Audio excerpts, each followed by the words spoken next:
Managerial competencies, the concept, the framework, and the models. We will try to analyze this particular topic, managerial competencies, what essentially it comprises of, what are the foundation that is based upon it, and what are the various approaches towards it. So let us understand with a validated competency models as the case might be as we are looking forward to it. One is a personal competency model, and the next one is the Lancaster model of managerial competency. Yes, personal competencies models are varied.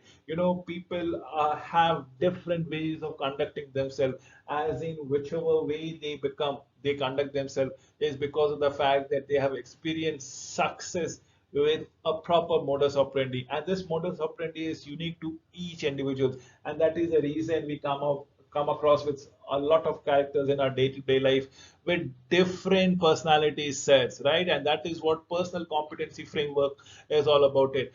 We will also discuss about the Lancaster models of managerial competence as in this particular presentation. Let us proceed first with the PCA, for the Personal Competency Framework. In 1986, job competency surveys were used as a questionnaire in a job analysis process to identify competencies for senior, middle managers in a large company, done by, let's say, the companies were like Shell or Barclays banks or the British gas petroleum companies that goes around it. It consisted of approximately 45 competencies, and I will name those 45 competencies under six headings. Here they are. These are the six headings: the intellectual, the personal, the communication, interpersonal, leadership, and result oriented. Now, these are the six headings that comes around it. And if you look into it, there are 45 competencies. And intellectual, let me go around with intellectual one by one. Information collection, definitely yes. Data collection, problem analysis, numerical ability, judgment, critical faculties, as in your thought process. What can you think it out of box? Creativity, planning, perspective, organizational awareness, external awareness, learning oriented, and technical expertise, as the case might be. We'll talk about the personal capacities is under sub of adaptability, independence, integrity, stress tolerance, resilience, detail orientation, self management, change oriented, as the case might be. These are all competencies under personal capacities. Let us talk about the communication abilities as one of those parameters, wherein it comes around reading, writing, listening, oral expression, and oral presentation as the competencies of an individual where he can excel or she can be not good at it. So we have interpersonal capacities under which comes around impact, the persuasiveness, sensitivities, flexibility, ascendancy, and negotiating, as the case might be. And that is what we are looking into it. In personal capacity, with well, all about organizing, empowering, appraising, motivating, and so on and so forth. This is what we are looking forward towards it. How do we come across? What happens if it all it needs to be taken care into consideration? So let us have a performance rating scales. Now remember, it's a performance rating scale that comes around it, and I will be rating on a Likert scale on a 6 point basis, right? Wherein 5 is outstanding, 4 is very good performances, 3 is quite acceptable, 2 is performance as on this company is not up to the acceptable standards or there requires an improvement. 1, performance on this competency actually fails, and 0 is unable to rate these competencies at all because it might be ridiculing rating the competency. Now we have a performance rating scale. Similarly, we can always have another thing called importance rating scale. Again, on the issues of 5 to 1. Remember, in the performance rating cell, there was a scale called 0, which is unable to do it, right? Unable to rate it, right? This might be because of the performance that has been displayed. It was atrocious, or probably you just not qualified enough to go about by it. But in importance, there's nothing called 0. It's a 5 point Likert scale, wherein in the 5 is the best behavior that is very important, and ingredient for a successful performance or culmination of the job performances. Four, this behavior is definitely important for a successful overall job performances. Three, this behavior is relevant but not important for successful anywhere else. Two, the behavior is of highly marginal relevance, absolutely on the borderline issues as far as overall job compliance or performance is concerned. And the one with the least of the point, absolutely not relevant to the job performances, and this should be avoided, or should I say, it's the one of the poorest factor that comes into it. So now this were all your personal competency framework that comes around it. Now let me converge with the Lancaster models of managerial competencies. It was developed approximately 50 years back, almost 50 years back, exactly to be very precise, 46 years from today. It's developed in 1976. It is wherein we are talking about universal management competency framework. Again, it comprises of 11 qualities, basically fragmented into three groups or three levels. Now, these are the 11 qualities that comes around it and three levels that comes around. So what makes a person successful? The three levels are basic knowledge, fundamental knowledge that one should have. The skills and attributes is the personal variance or the personal qualities that has been brought in, and the meta qualities, it is all about your intellectual abilities, the emotional quotient, whatever you look into it. So let's understand the fundamental knowledge and information. It is about the basic facts. You have the sound knowledge, the technical know-how, relevant professional outs understanding is what we are looking into it. Absolutely solid technical know-how.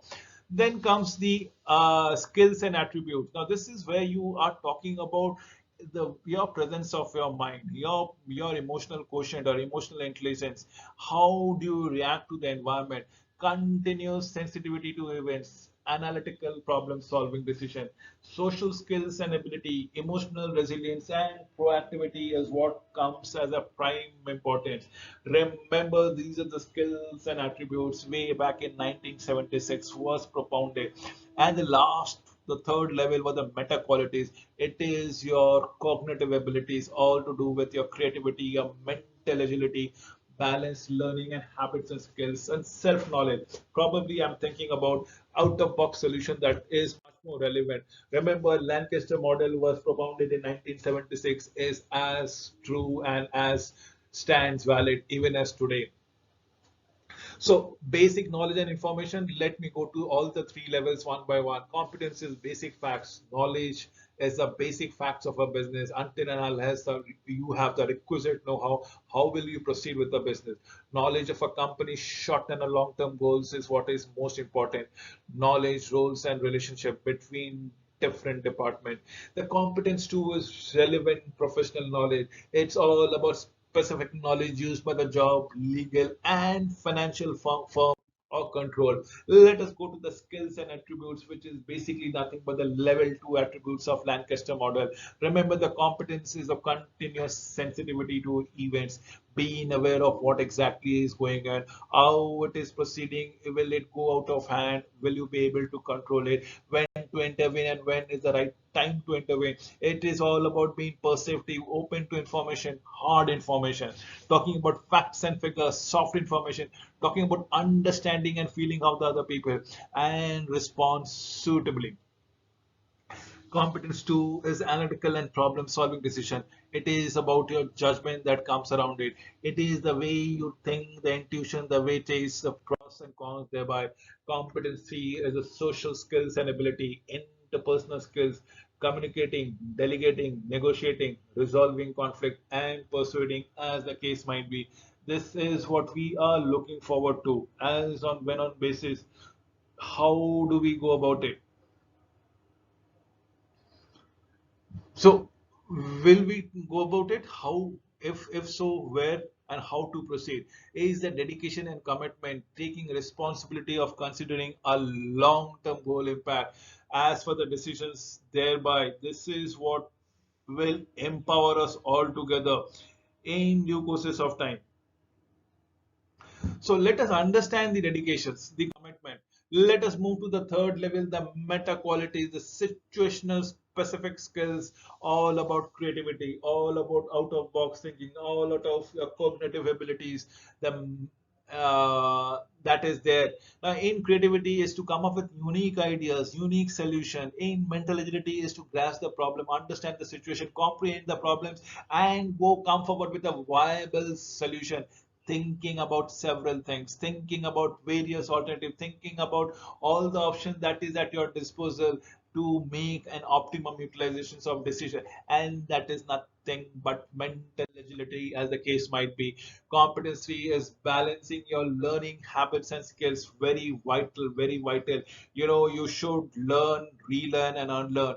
You should keep on doing this thing: learn, unlearn, relearn, learn, unlearn, relearn, and never get fixated upon any of the points. Ability to use a range of learning processes, teaching, discovering from personal experiences and reflection, exhibiting independence as a learners, the self-knowledge, be aware of your own belief, your own goals, your own values, your own interpretation, the part that they play in your influencing action as the case might be. Let us understand the competence based of HR application.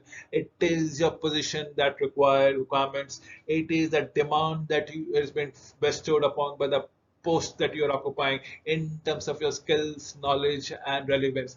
Recruitment: when should you be interviewed? How should you be interviewed?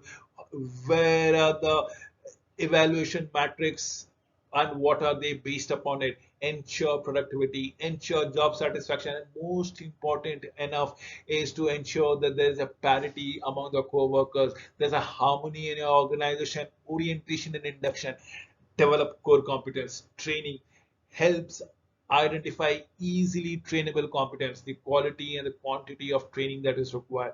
We'll talk about the performance management, ensure objectives appraisal, employee development and promotion as the case might be. We come to the very last slide for the day on this particular uh, topic, which we goes around in managerial concepts, competencies, concept thereof, the framework thereof, the models thereof. How do we go across it? It is the management and the employee buy-in. It is what you profess and why do people will go for it. The competencies to reflect on the current and future activities, time frame, target group, which is easier to structure, bifurcate, and dwell upon.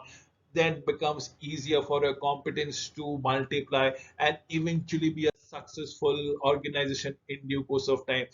With this, I come to an end of finishing this particular topic on managerial competencies. Thank you for watching this video.